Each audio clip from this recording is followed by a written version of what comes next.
Hey everybody, this is the finished print for the flag. Okay. And what'll happen is when it's time for me to heat press it onto the actual lawn flag, I'll have it face down like so. Alright. Right now we're going to set that aside. Alright, this is as wide as my wide angle view is going to get. So I'm going to put this off to the side like this, and the flag is going to measure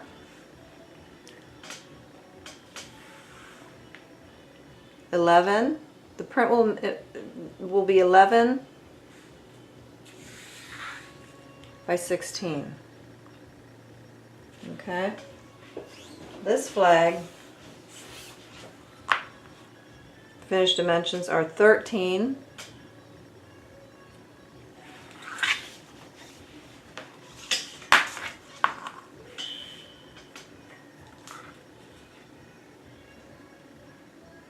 by 21. So let's go ahead and start getting this thing stitched out. Okay, so I have stitched down all the sides all the way around, and now I'm going to go ahead and stitch this down, and it's 2 inches wide. Alright, I'm going to stitch it down. It'll be 2 inches, and we'll have an opening for the flag holder. Okay.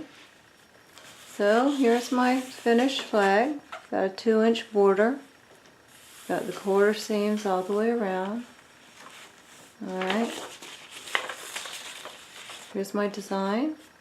I've ripped around it so that there are no harsh press lines from the paper going into the flag. What I'm going to do, I'll flip it upside down like this, and then I'll heat press it, and that was why we printed it mirror image. It'll go like this, and it will press the way it's supposed to. So that. Alright, the heat press is now ready. It's at 390 degrees. I wanted to show you that this is butcher paper that I have covering the bottom of my heat press to protect this from getting any ink transfer onto. I don't want ink on there because what will happen is that ink could possibly transfer onto other or future projects, and I don't want that. So I'm going to go ahead and put my flag on the heat press onto the bottom. I'm putting butcher paper over it to protect the top, because right now I have to pre-press for 30 seconds. So I'm going to go ahead. Alright, it'll count down right here. It's at 25 seconds and counting down.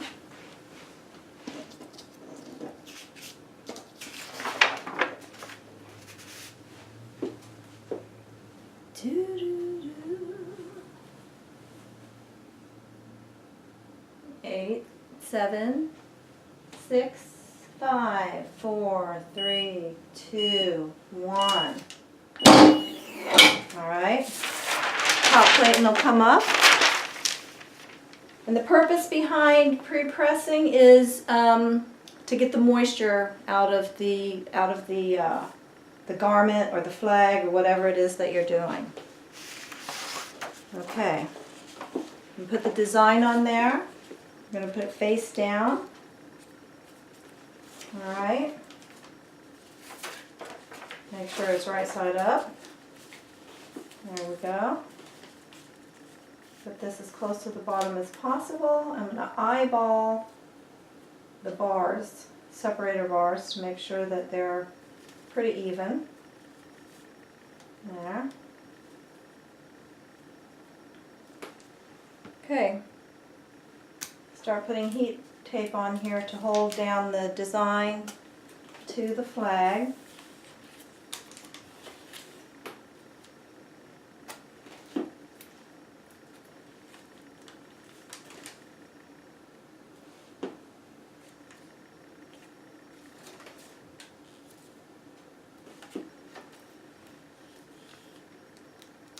Smooth everything out as you go.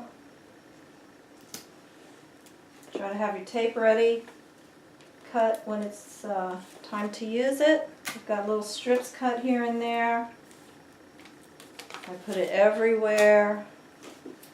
I tend to use a lot of heat tape because I don't want this thing, I don't want the image popping up and then going back down and it'll end up ghosting my flag. Don't want that. So it looks like it's pretty well centered. Put on a little bit more tape.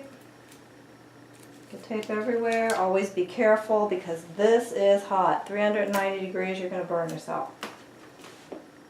Alright, just put it here. Heat tape will not damage the object at all. I guess I can get a couple more pieces of tape just because, you know, paranoia sometimes is an okay thing. There we go.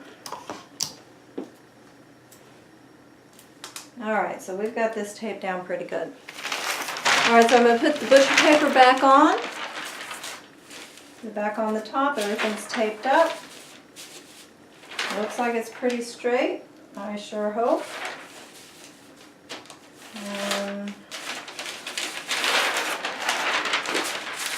Alright, put the butcher tape on top. And go ahead and bring it down, and it'll go ahead and count down 60 seconds. This is poly duck. It's pretty sturdy stuff. It's like a canvas that I would typically use for paintings or portraits or photographs, and it's like a canvas that you would stretch over stretcher bars for artwork. And you know, I'll print paintings and photographs and at a certain size and then put them over stretcher bars. They look very nice, but in this case I'm making a flag. I don't really recommend doing it this way. I did it like this on my first flag because that's all I had on hand. I have ordered flag material and I'll do another video using that. So here we go, we're down to our last 8, 7, so this thing will pop back up.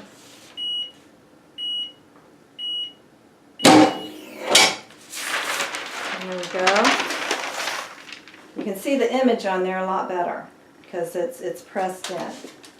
So best thing to do here is just to, first off, let it cool for a bit.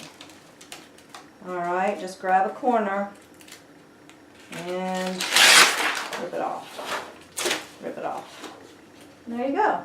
There's your flag.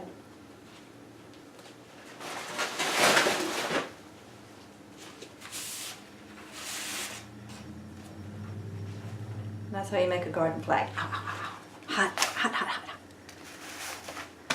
Alright, just take another shot. Here we go. Polyester, poly duck, garden flag. My next video will be on using actual flag material.